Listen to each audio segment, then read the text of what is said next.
Hey everyone, so welcome to my very first YouTube video. My name is Edward, and in this one I'm going to be walking you through the creative process of completing an artwork from start to finish. And I'm going to be using as an example the latest digital painting I made called Ruins of Another Day. So this is what it looks like, and the reason why I'm actually making this video is because I struggled a lot when creating this digital painting. So it probably took me at least 30 hours or so, and there are two main issues. I wasted a lot of time on details which I did not use in the end, so my composition was wrong from the beginning.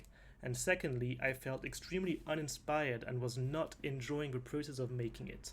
And I'm going to be talking you through how to actually overcome those mental barriers, how I did that in this example, and how I ended up creating a finished artwork, which I ended up being super happy with. So if that interests you, hang on and let's go straight into it. Okay everyone, so now we're in the time-lapse replay functionality of Procreate. If we go back to the very beginning, a few words I want to say is just regarding composition. So the way I will only start a painting if I have a relatively clear idea regarding what the final output will look like. So some people, and this is something I'm really quite interested in actually, is like idea generation. Some people will literally just start on a blank canvas, jot in a few colors, a few shapes, whatever, and that's how they get inspiration to create something. With me, there can be elements of that within an existing idea, but overall, like, I will not start a painting if I'm not happy with the overall theme or story or idea that I want to portray, basically. And so in this case, I just knew that I wanted it to be a blue city. I wanted there to be this person in either the foreground, well, definitely in the foreground, but either in the on a roof or on a balcony or something like that, with the city in the background. I wanted the theme to be quite lonely. I wanted this to be the only person we actually see. So there's a ton, if we just go back a little bit, there's tons of things which I did not think about.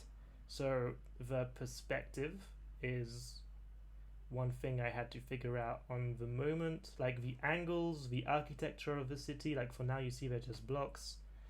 The lighting, whether it's nighttime, daytime, like I had put this kind of moon at the beginning, but it ends up being a sun at the end, so it just goes to show, right?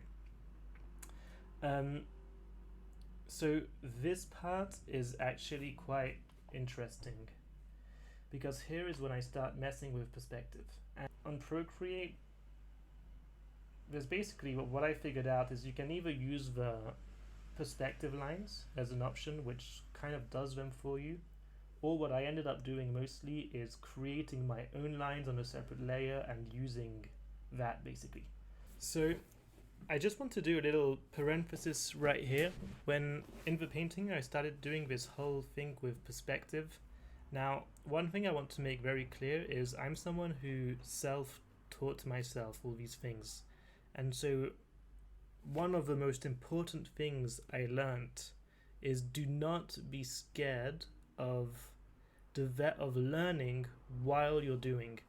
Like I've seen so many Reddit posts or spoken to people who think that you need to master drawing, master shading, master perspective, master all these things before actually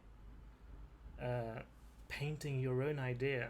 And I mean, of course it's useful to have some kind of foundational knowledge, but in my opinion you never learn as well as when you're learning by doing. Okay, so this is when I actually start experimenting with creating the real tiles on the roof, and I mess around a lot with perspective again. And I had quite a bit of fun doing this, to be honest, and it was quite challenging just learning how this all works pretty much. But the thing I want to mention here, so if I fast forward a little bit, you notice here I start adding detail to the shading, and just at this point right here. So what gives life to a painting?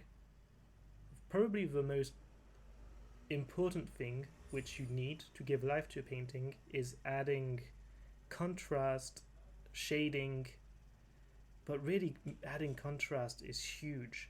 And so notice how if you look at the background right here, it's just this blue, this light blue. I put a little bit of shading, but almost none at all. And one trick I like to do in Procreate is, so you use layers so that you can end up controlling the whole background, the darkness and the contrast of the whole background very quickly. So this is what happens here. And you see, just like this, I can get like a better idea as to what this painting will look like. Now at this stage, I am convinced that this is going to be nighttime, you see, with like a crow, the moonlight is shining on this kind of like gothic clock tower. I'm even thinking, should this be a vampire with a black cat, etc. Okay, so moving forward, the mistake I did here, guys, is adding detail before I'm satisfied with the overall vibe and image. Okay, I want to show you two things actually. First, I spent all this time trying to make these arches work, and I wasn't happy with them, and I decided a secondary roof would be better, so I hide the arches with a secondary roof. And what's funny is in the end, I end up not even using the secondary roof either, because I realize that the angle's not good, because just like this, the girl is going to look tiny, because the clock tower is actually quite far away from the viewpoint. So here you really need to think about these things before diving deep into them. We've gone through most of the painting. Most of my time has been in making the perspective work, adding all these details, and these are all things I don't use in the end. All of this stuff I don't use in the end. Okay, so at this stage, I've done all the beginning and I've reached this point where the painting is not far from finished, and I really dislike it. And I'm sure this is a point where a lot of people will say, I'm moving on to a new painting. I'm giving up on this one. The idea is not good. I'm just not making it work. And I'm sure a lot of people will relate to this, myself included, of course. But I have a golden rule, which is to never do not finish a painting. Never start a new one before finishing a previous one. And I really mean it. Never. Like, do not start creating this negative brain pattern, because some people really get like in a loop where they really struggle to ever finish any kind of artwork. So this is a really bad habit to get into. And so at this stage I say, you know what, I need life. I'm fed up of all this darkness. I need something else. And so I end up adding a sea in the background. And then I get this vision, this idea of, hey, like you see, I had already got these sort of castle themes. That kind of thing was already existing in the drawing. But when I created the ocean, I had to cut off here a part of the city. And when I did that, I realized, oh my god, I know, it needs to be ruins. This painting needs to depict ruins, like beautiful old ruins next to the sea. This is the vibe I need it to be. Alright, so here is when we get to the actual good stuff. So I destroy half the painting and I say, fuck it. And for once, I'm actually liking the painting. I'm liking the idea. You see, I'm experimenting with different poses, and I'm just thinking to myself, I'm just so happy. And like, this is the point. I swear to you guys, every single painting you make, you can reach this point, and you need to persist with it until you reach that point where you know you got it right. And I'm not saying the painting's perfect, anything like that. I'm saying you got it right compared to what your own creative mind wants to make, basically. So for me, the image of the town in the distance, the ruins, the loneliness, I'm basically getting all of this. I'm getting it right. And at this point, you'll notice I'm still with a very grey, moonlit colouring, but I've already decided that this will not be a nighttime painting anymore. So if we move a little bit forward, this is where things get fun. Like, I really recommend leaving like details which are fun to do and which really give life to a painting very quickly towards the end of your creation is one of the best things you can do.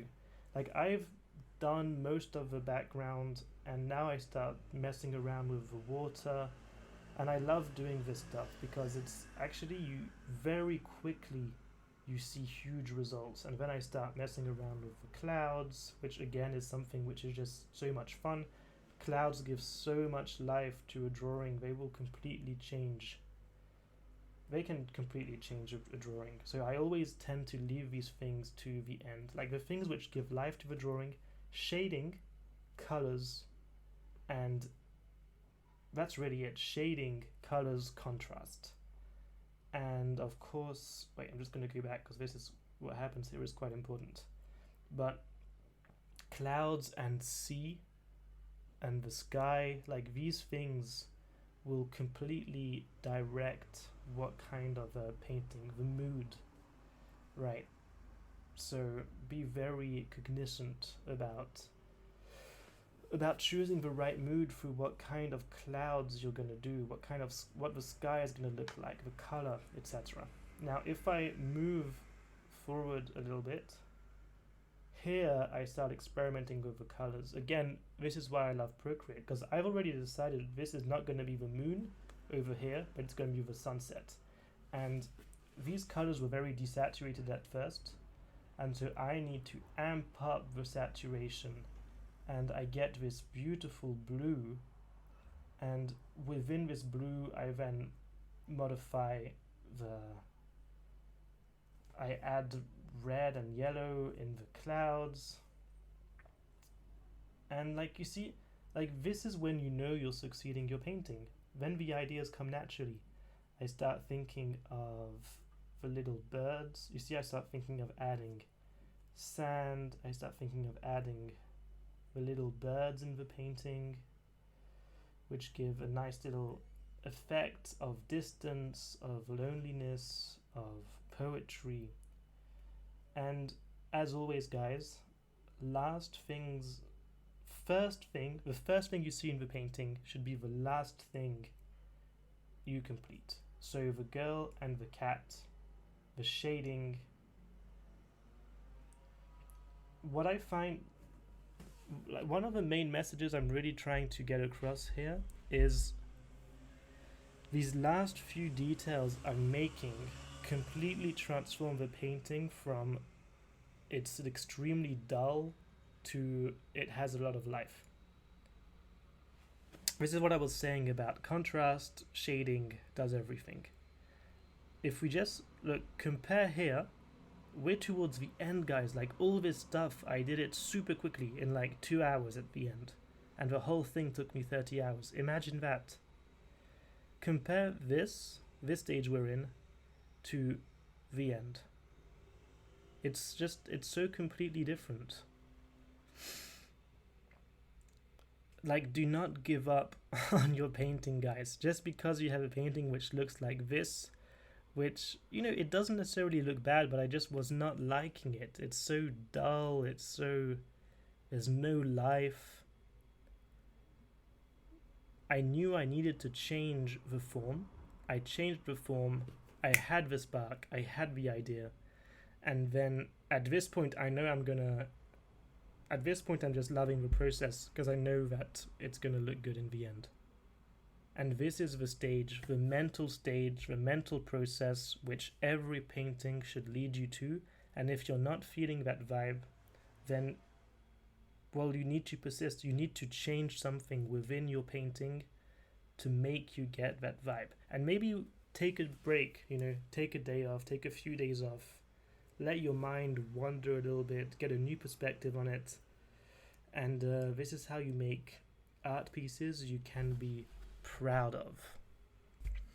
Alright guys, so that's it for this video. Thanks for watching. I think I rambled a little bit, but the ideas of videos like these is you can just be painting, you can be doing your own thing, exercising, whatever you want to do, and have this stuff in the background. It doesn't have to be super focused, super concentrated.